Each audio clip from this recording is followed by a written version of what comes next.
combat de fans, hein, c'est vrai que c'est comme des séries de niche un peu, Fire Emblem, Kingdom Hearts, surtout Kingdom Hearts. Hein. Ouais. Très très niche comme série. Les jeux deviennent plus chers. Bon.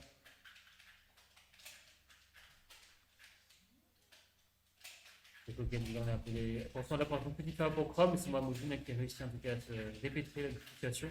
Ouais, les sticks elles sont. On a vient d'un festival de sticks qui se touchent.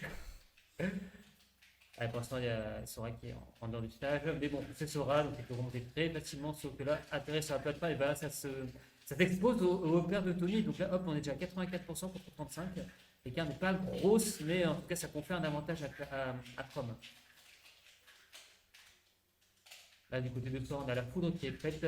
Ça avait utilisé le troisième coup du jab dans le vide, mais ça n'a pas pour autant permis à Chrome de contre-attaquer derrière. Hop, ça se prend. Hop. Ouais, ça prend quelques coups là.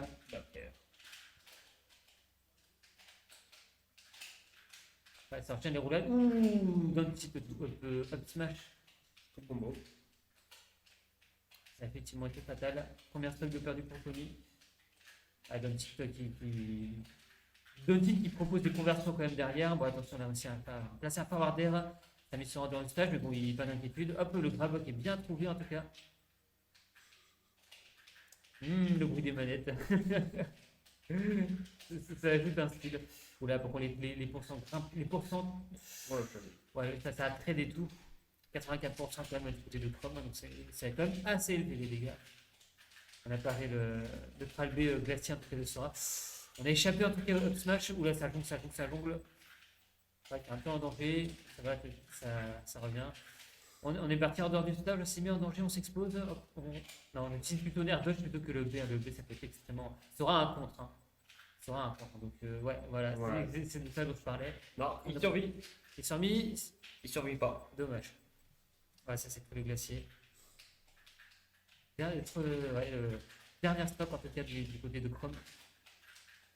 On a essayé de ne pas lâcher sa prise en tout cas une fois pour la ferrer.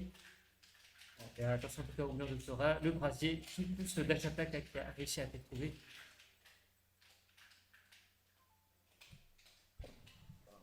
Pas de problème. Ouais, pas de problème. Oh, le glacier qui s'est pris, ça a de la portée, hein, mine de rien, faut pas la sous-estimer. Ouais, c'est vrai qu'il rate le grab là. Ouh, c'est très très bien ça. C'est bon. Okay. Ou la Chrome qui est encore en désavantage là, en dehors du terrain, c'est très dangereux. Oh, le deuxième jab qui ne touche pas. On était encore. C'était trop tôt quoi. On était encore gelé quand on s'est pris l'up smash.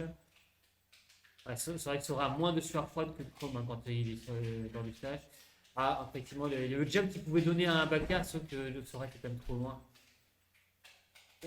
L'armure du blé. Ouais, backer. Ouais, très joli après un petit sharp up. On va avoir une remontada, on va bien voir. On est sous l'effet de la rage, hein, donc faire les enchaînements devient un peu plus complexe. Il faut aller en contact là, il n'y a pas le choix. La Mojin qui conserve très bien sa coupe parce qu'il sait que ça peut être un move qui mettra fin au combat, mais c'est le down tilt to air qui permet à Mojin de remporter la première manche.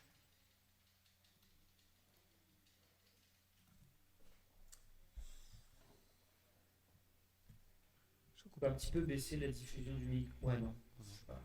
Ouais, j'ai peur qu'on baisse notre son aussi. Ah, ça coûte très très bien de fou hein, au cinéma. Oh. Ah, alors là, par contre, je veux rater ça pour rien au monde. Je crois que j'ai un peu énervé. Mais il reste clairvoyant. J'ai hâte de voir quelle idée il a en tête.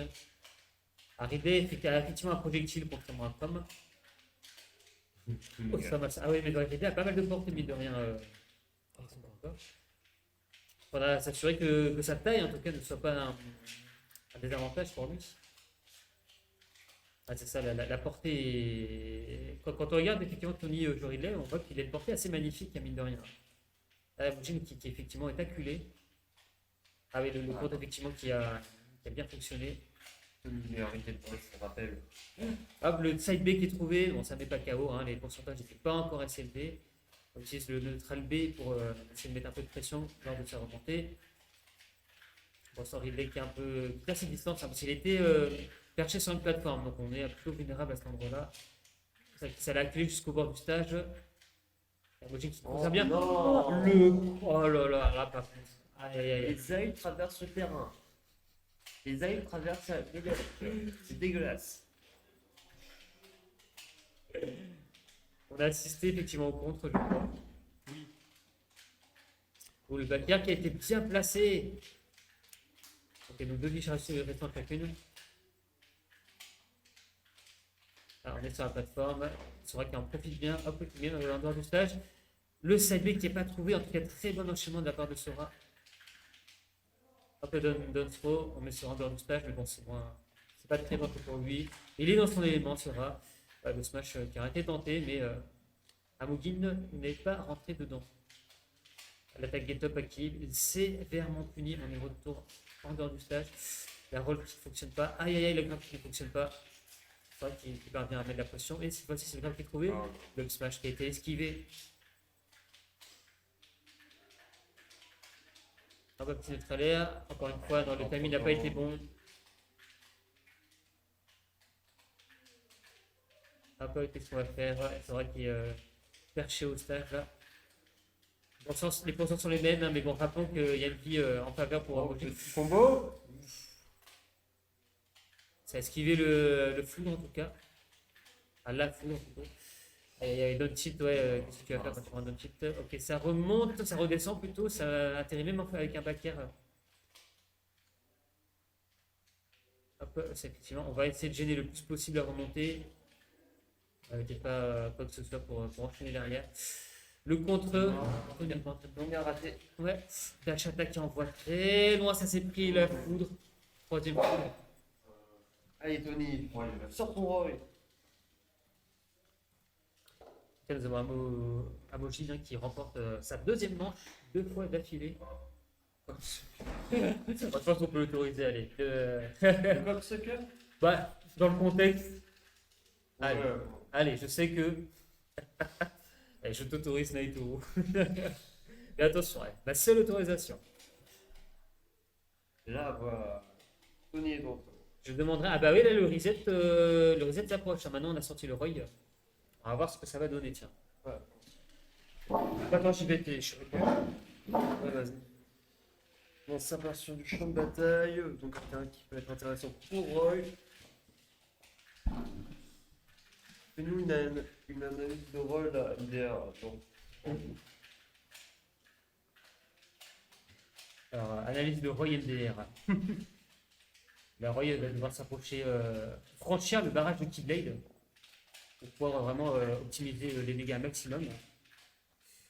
Hop, il va falloir faire très attention aux projectiles. Ah là là, le timing du grab qui a été raté. Ah, c'est vrai que le Roy aura plus de facilité à remonter que le Crab de toute façon. Ah, le brasier tout grab, hein, tout grab, ça c'est vraiment très très fort. C'est vrai qui esquive du coup les down tips de Roy à la roulette qui passe pas. Ouf, heureusement qu'on n'est pas rentré dans le down smash de Sora. Oh, le up smash qui était très très bien intercepté. Ça c'était pas mal. Ouh, ça fonce. Ouf, ouf, ouf. C'est vrai qu'il était en train de dash, donc du coup, comme son stick était vers la droite, bah du coup, Oh le side tilt, ah la vache, c'est tellement impardonnable cette attaque-là. On prive Sora de son double saut, mais c'est pas gênant. voilà, c'est pas gênant. Le side B, bon, nous sommes Roy, nous ne sommes pas Chrome, donc c'est pas tellement gênant, on va dire. Alors, c'est vrai qu'il y a un autre get up. Oui, ouais, donc on part, on est en dehors du stage, là en reverse, on n'a pas été dans double saut. Là-dessus, Ouais, voilà, juste le B, quitte à se prendre une attaque, autant conserver. Ah, on n'a pas fui derrière. La Mojin, attention, qui est envoyé dans les airs.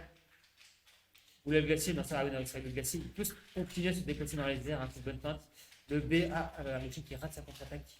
Ou la glissade qui a été conteste.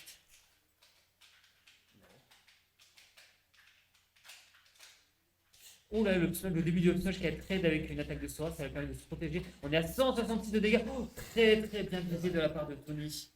Qui pour le moment à 82%, qui esquive en tout cas de peu le crabe de Yamojin. Il peut revenir. Ouais. S'il fait mon pas le bon, il peut revenir. vrai. En tout cas, il réussit à jongler là avec Sora. Hop, 37 de dégâts. Sur Aquillon. On bien à distance. Ouais, on feinte. Et puis au dernier moment, on fait un brasier en se retournant. Ça fonctionne. Mais derrière, Tony réussit à trouver des réponses pour mettre Amogine en dehors du stage. Le jab back air s'est trouvé. Mais bon, il est encore en vie. Ses pourcentages ne sont pas très élevés encore. Pas mal. Et cette fois-ci, ça a fonctionné. Ça a réussi à se protéger de l'Aquillon, du side B. Et encore une fois, on est trop loin du up smash. Parce qu'on était en train de dash, encore une fois. Attention, donc Amogine pour le moment qui est en désavantage. On se prend le brasier, c'est pas très grave. On a temporisé le compte. Ah, c'était derrière. Le up smash qui touche pas. Le up B qui touche pas. Quoi? Et ça touche. Non. Mais c'est pas KO. Ce n'est pas le KO. Ouais, attention, il a accroché. Le side tilt qui a raté, pardon. Ou par contre, c'est le back air qui retire la deuxième vie de Tony. On n'a plus qu'à un stock à chacun. Ça se prend le glacier. Quillon qui tente. Mais bon, une seule fois, Tony était un peu trop loin pour pouvoir punir convenablement. C'est le side tilt d'un deck qui est trouvé. Ouh, très belle roulade là, là-bas. Ouh, la ride, mais sauf que la distance n'était pas, malheureusement pas là. Le grab, ça tape dans le bouclier. Hop, ça se fait punir. 94% contre 24. Bon, un moment léger avantage pour Tony. Ça veut finir sur un donneur, non? Ouais, non, bah, c'est un peu risqué quand même. C'est vrai que on peut vraiment se faire tuer si on va mettre compte. Ouh là là, ça monte vers le haut. Sora qui est dans les airs, qui réussit à se rétablir avec un down air. Ah là là. Ouf, Sora a eu beaucoup de chance hein, parce que là il était complètement vulnérable, mais voilà, tout se passe tellement rapidement qu'il n'a pas contre-attaqué. Le smash a été mis dans les airs, mais Tony était un peu trop haut, donc effectivement pas de punition. Attention là. Les pourcentages de l'un comme de l'autre grimpent. Hein. C'est un peu sur les clairs. On est en dehors du stage. Attention. Hop, c'est donc le forward tilt qui a été raté. On se prend. Le brasier qui est pris, du coup, ça se transforme en dash attaque derrière.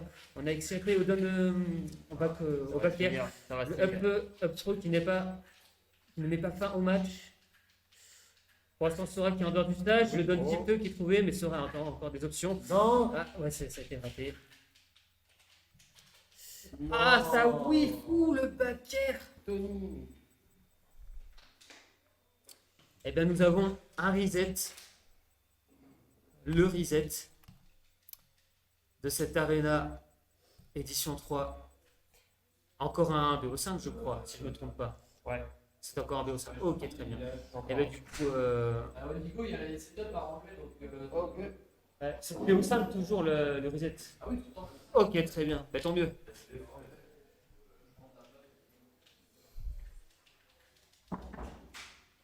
Bon, du coup, il est pas tout bazar. J'ai rien à faire. Voilà. Vas-y. Ok.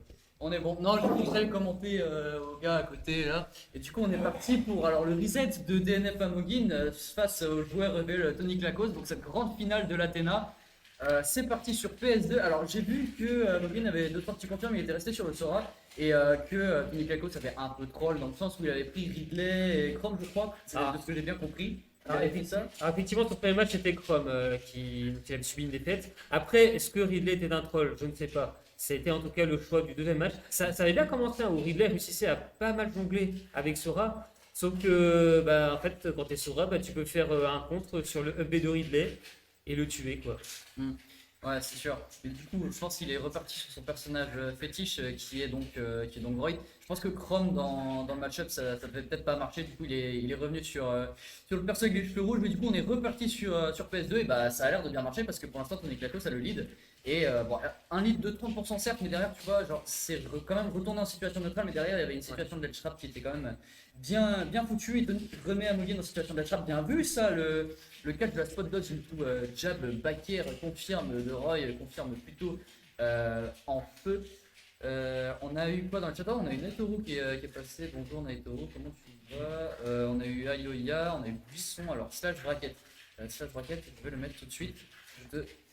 Je te laisse 30 secondes, mon cher Benoît. Oui. Mais de toute façon, là tout à l'heure, tu parlais de lead.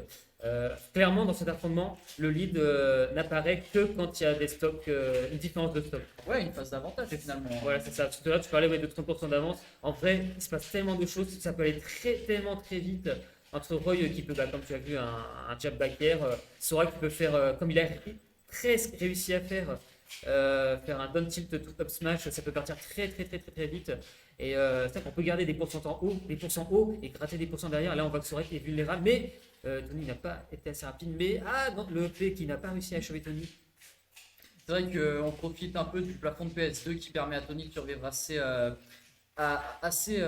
haut pourcentage parce que c'est vrai que le EP de Sora est un upfield qui tue relativement tôt. Bah, on peut le voir notamment ici. C'était peut-être une mauvaise DI, je sais pas, on n'a pas réagi sur la phase de Tony, mais derrière jab back air, ça va tuer. Ouais. Bon, là par contre, c'était une mauvaise DI, il n'était pas censé mourir. Ouais, Et Sora est léger, mais ouais, Sora c'est est vrai. un perso qui est très petit, très léger, effectivement, Venomous. Et du coup, bah, on a eu un an, il n'a pas voulu faire le confirm, je pense. C'était un missing put de la part de Tony, il a lâché un gros genre. Ça nous donne des signes, effectivement, des informations sur les véritables intentions des joueurs. Donc ouais, bah après c'est vrai que genre là, on va dire, la tête d'affiche est assez marrante parce qu'on a deux épéistes certes, mais d'un côté on va avoir Roy, ça va être genre full épéiste, etc. Et Sora qui est de la licence du coup Kingdom Hearts avec du coup Roy de licence Fire Emblem. Sora lui va avoir un petit jeu de projectiles avec son neutral B notamment qui est en fait comment dire, trois attaques différentes, une espèce de triple attaque avec du coup le feu, la glace et la foudre. Et du coup, il va y avoir des propriétés différentes et il va falloir apprendre à jongler avec ces options, à les utiliser en temps voulu. Et du côté de Tony, il va falloir les éviter assez vite parce que c'est vrai que la boule de feu peut mettre en tech shade, la foudre tue et la glace met en stun et confirme into un. Up tilt, par exemple. Dans un B. Alors par contre là, le punish, il n'a pas été trouvé. Sora perso DLC pack 2, hein, évidemment. Non, malheureusement le copium qui sera pas, le punish pardon qui sera pas trouvé de la part de Tony, mais c'est pas grave. On a quand même un petit écart à garder encore. Hein. C'est vrai que certes on est à 130%, mais on a quand même le lead de la stock parce que Sora de son côté, Amogin à 72% et bah c'est vrai qu'un jab back air s'il est arrivé ou peu importe quel confirme. Mais c'est vrai qu'à ce niveau-là, tu vois. C'est comme tu disais, en fait, il y a zéro phase de. On va dire. Comment c'est. En fait, ça s'envoie sur la gueule. C'est un match-up qui est assez cool, on va dire. Dans le sens où bah, là, en fait, je vois que ça bouge beaucoup. Après, c'est vrai qu'on disait tout à l'heure d'Amogin qui campait beaucoup. Là, j'ai pas vraiment l'impression de voir qu'il campe. Enfin, il stole un peu, tu vois, mais ouais, FTP. Oh la tête de Sora. J'avais même pas vu que c'était sa dernière vie, tu vois. Ouais, bah c'est pour ça, c'est. C'est vrai, je peux te dire à quel point, effectivement, je pensais qu'il lui en restait encore une autre.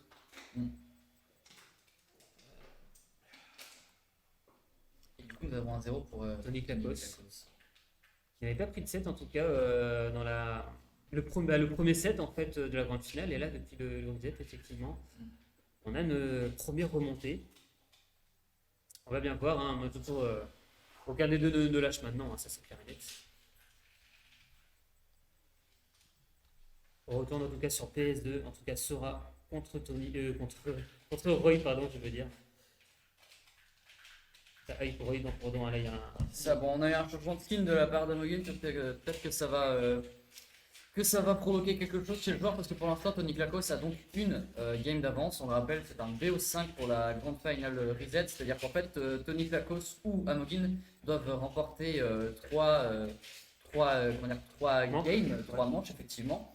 Chacune se comportant de la même manière, c'est-à-dire 3 vies chacun, et le premier qui tombe à 0 vie a donc perdu, comme on l'a vu au premier match. Donc on est toujours sur PS2, Pokémon Stadium 2, qui est un stage qui est assez large dans la sélection de stages des tournois. Skin rouge bête, effectivement, ça peut peut-être provoquer quelque chose. Hein, après, bon, dommage à la Team Black qui ne passera pas malheureusement. Mais ouais, du coup, je disais PS2 qui est un stage assez large, ce qui va permettre du coup aux joueurs de survivre un peu sur les hauteurs, parce que le plafond est assez haut, on va dire ça comme ça. Mais derrière, les places de côté sont pas forcément non plus énormes, enfin elles sont normales, on va dire ça comme ça. Et c'est vrai que pour un perso comme Roy qui du coup tue vachement sur les côtés, ça peut être handicapant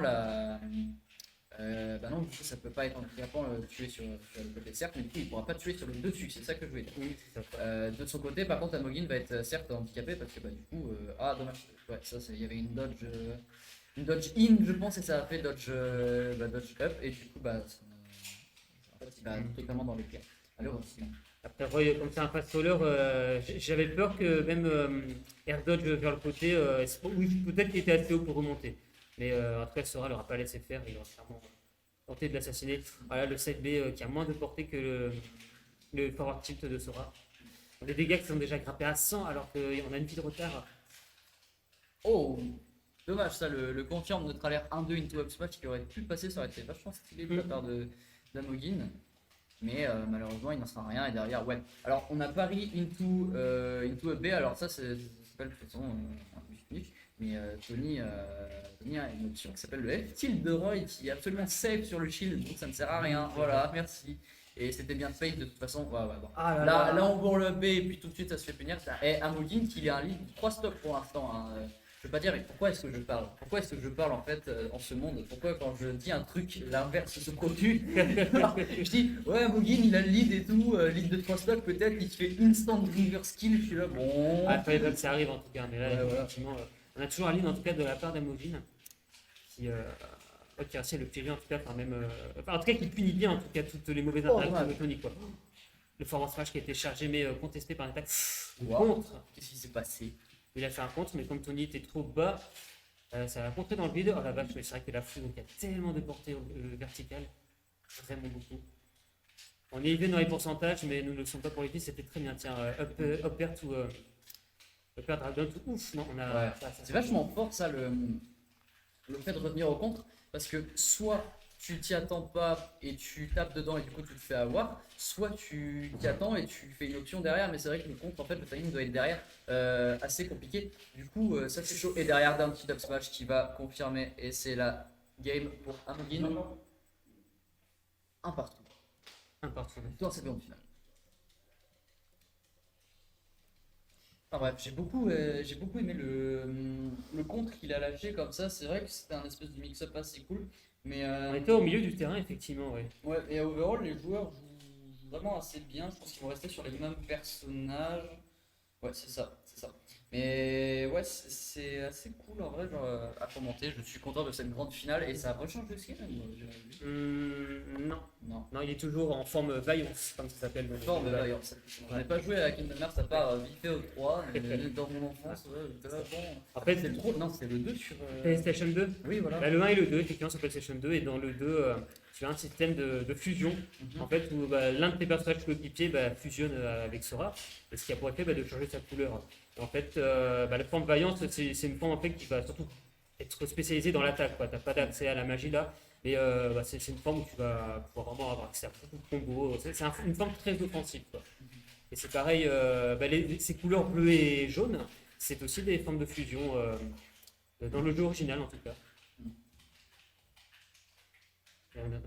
Ah, tu vois, il refait l'option. C'est vachement. Par contre, faut pas appuie sur les boutons. C'est un peu bizarre de faire 2 fois le compte d'affilée, malheureusement ça ne passera pas. Ça roule en tout cas sur le glacier.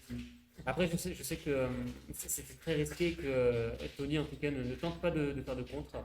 Est-ce qu'il n'y a pas des situations où il peut avoir le temps de réagir? Bah, il peut, mais en fait, le compte de Roy est pas non plus genre. Il est pas fou dans le sens où en fait, tu peux pas forcément te faire toucher, surtout avec Sora qui a des hitbox assez.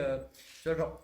Il va te faire l'épée et il va delay derrière, genre si c'est bien space, en fait je pense pas qu'il se prenne le compte de Tony et du coup par contre le compte de Sora qui en fait genre dès qu'il est activé il stun et du coup en fait le momentum de ton personnage est tout de suite coupé, ce qui fait que tu peux genre quasiment tout le temps te le prendre, donc c'est vrai que c'est un compte qui est assez spécifique en fait au personnage mais qui est pas mal bien vu, ça le down throw into up air pour rib la DI in mais c'est vachement efficace, mais derrière la Dancing Blade qui va revenge kill, on est quand même. C'était quoi, une centaine de pourcentage quand même, c'était assez bien. Du coup, on est réduit, pareil, à la deuxième stock chacun, le bon CPU là. Oui, bah c'est clair, bah ouais, voilà, c'est de toute façon match-up Rennes. Hein. Je vais te dire, la grande finale, Very, ouais, c'est totalement ça, mais ça n'empêche pas qu'il y a du bon niveau ici à l'Athéna, qu'on a eu des bons joueurs, notamment Night Pixel, Kimoru, Yuya, Benoris qui est à ma gauche. Bah, voilà, on a eu plein de bons joueurs. De tous horizons et c'est possible pour Furamo aussi. Furamo également qui a fait le déplacement. Mais à la fin, il n'en restera qu'un. Et pour l'instant, les deux qui sont prétendants à cette place sont Tony Flacos et Amogin, qui sont à un partout pour cette grande finale reset, qui en fait a été reset par Amogin, je crois 3-0. 3-0, un 3-0 sec et net sans bavure. Mais derrière, Tony n'en démord pas et fait un beau jump back air en mid-stage qui va tuer. Bon, écoute, ça peut passer. Bah, c'est passé notamment. Et ouais, c'est assez cool. C'est assez cool, ça se balance bien dans le pif, là, j'aime bien ça. C'est vraiment. Genre, ouais, c'est danse d'épée le total. Vraiment que ça, c'est trop drôle. Oula, la Thunder qui a été esquivée en tout cas, mais on réagit du côté de Sora avec un upper comme on sait qu'on est arrivé sur la plateforme, donc du coup, profitons de cet avantage de la position pour continuer de faire monter les pourcents de manière très importante. Les deux qui se retrouvent dans le bouclier, donc ça fait une roulade en arrière, chacun d'un côté. La tendance cette fois-ci, c'est Sora qui est en hors du terrain. Oh là là, on a réussi à parier un peu à Killon pour monter. Ouh, déjà backer, les dégâts sont pas encore assez hauts, mais ça se rapproche. Un petit flux droit pour temporiser. Ça va remonter. Là, on a sur un truc qui continue à prendre des dégâts. La Tony qui réussit à bien spacer, frapper comme il faut. On menace avec un mur de petit bed, là on réussit, mais sauf que la dash attack qui ne réussit pas. Roy était beaucoup trop haut. On a tenté effectivement à up smash après un petit enchaînement, ça n'a pas fonctionné. Roy qui maintenant acculé là pour le moment au bord du stage, et il revient. Il y a Amoshin qui a relâché son pied, du coup qui se retrouve en dehors, au rebord. Oula, ça aurait pu être extrêmement puni avec le glacier dans le vide. On est off stage. Le contre. Ouais, en fait, il fait tout le temps cette option à Mogin. Donc derrière, en fait, Tony il s'est dit ok, il va refaire le contre. Il va burst option en mode ouais, je flip, je vais essayer de roll vers le stage. Il a cover la bonne option et derrière, ça lui a permis de prendre la game avec un F-tilt bien placé. C'était vachement bien fait de sa part. C'était très bien vu, effectivement. Faire une espèce de dash dance en fait après le contre. Peu importe s'il y avait le temps ou pas, on parle du principe qu'on n'a pas le temps. Du coup, on anticipe la prochaine action qui, celle-ci, va être sévèrement punie. Ok, il est à 2-1. 2-1, c'est peut-être la dernière game de ce tournoi quand même. Hein. C'est important de le préciser. Dernière game peut-être de cette Athena. On va voir. En tout cas, donc là, c'est vrai qu'il a pris. Je sais plus quel est le nom de cette tenue-là. C'est le format drip. C'est le format drip Sora. Non, mais ça c'est la forme ultime en fait de Sora. Là, tu vois, alors, genre là dans l'OST, dans les casques des joueurs, en fait, c'est l'OST Ultra Instinct qui est en train de se jouer. C'est Sora, il est en mode. Je crois que c'est la fusion maître. Je sais plus c'est quoi le nom. Je sais plus, je crois que c'est la forme ultime du jeu parce qu'ils en avaient parlé dans le direct de Sakurai. Oui, je peux te confirmer, ça c'est une forme qui est optionnelle en fait, que tu débloques vraiment avec un coup de chance. Ouais. C'est marrant, enfin, les conditions de développement de cette tenue-là pour Sora dans le jeu original, c'est vraiment un peu au pire, mais bon, c'est sûrement à la fin du jeu quoi. C'est vraiment la fusion, la meilleure fusion du jeu quoi. Enfin, dans cette forme-là, voilà, tu nettoies tous les compagnies quoi. Mais bon. Non, parce que pour moi là, genre vraiment dans le visuel, il a fusionné avec Martin de Madagascar, tu vois, genre c'est oui. c'est totalement genre, le mec c'est un zèbre le truc donc tu parles de fusion. Moi je capte pas là. Oh là là. Bon allez, on est reparti sur la game quand même. Oui, c'est important de le préciser. Ouais, Marty l'aura pas aidé. Hein. Et Tony qui conserve le lead quand même 71%. En fait, dans le jeu original, dans cette forme-là, Sora a deux Keyblades, mais en fait, il lévite autour de son corps. En fait, il les tient même pas. Ah ouais. C'est les Keyblades et il les envoie en fait faire des tourniquets, en fait, des tornades. Enfin, c'est assez stylé quand même. Il faut qu'il arrête de. Genre, le contre, en fait, genre, je sais pas comment je peux interpréter ça, mais Tony peut pas aller le chercher en fait. Je pense que c'est plus pour stall et dire m'approche pas. Donc ça peut être vachement utile, tu vois, en soi, mais à ne pas En fait, derrière. ça retarde la punition par derrière en fait. Voilà, c'est exactement ça, ça retarde la punition. Et là, le jab backer qui va être trouvé et qui va réduire Amogin à sa dernière stock de tournoi, qui va potentiellement pouvoir finir soit deuxième, soit vraiment remonter et reset mental. Et ça a l'air assez difficile dans le sens où Tony a quand même un lead de 3 stocks, seulement 116% infligé sur le joueur de VL. On va voir ce que ça peut donner sur PS2. Il y a peut-être une dinguerie qui peut se cacher derrière, une dingue pro qui va confirmer en 2-3 EPR. C'est plutôt pas mal, 48% de la part du joueur de Roy. Derrière, qu'est-ce qu'on va trouver? Non, ça va cross-up, ça va malheureusement pas confirmer en un Apple Shield ou quelque chose comme ça. Ça essaye de gratter le pourcentage avec la poudre du côté de Amogin. Derrière le jab forward qui sera pas trouvé malheureusement. On est quand même mis en situation de ledge trap, on trouve ce back air, mais malheureusement la bonne direct de Tony fera qu'il ne mourra pas sur PS2. Derrière, qu'est-ce qu'on va trouver? Peut-être une tech chase? Non, ça a bien donné vers le stage. Non, il revient, c'est Sora. Il revient, mais ça reste quand même. Attention à ça, c'est wish finish. Oh, dommage! Oh! Putain, ça, je vois vraiment au pixel perfect. C'était un truc de fou. Genre, vraiment, en fait, ce qu'il a voulu faire, c'est punir le side B, genre dans son coup. Genre, en fait, quand la femme active s'arrête, et malheureusement, c'est pas passé. Mais toujours est-il que 117% pour le joueur VNF, ça va peut-être bientôt se conclure. Et oui, Il a même pas perdu de stop. Il a même Dans pas son perdu dernier de match, dans le dernier match. il a été carré vraiment du début à la fin. C'est-à-dire que à chaque fois que les joueurs se repositionnaient, tu avais Tony qui faisait toujours l'action qu'il fallait pour s'évader. En fait, c'est vraiment. Alochis termine une action, il la part. Tony, il va pas essayer de contester ou de contre-attaquer. Il fait plutôt une action d'évasion. Ça a marché à chaque fois.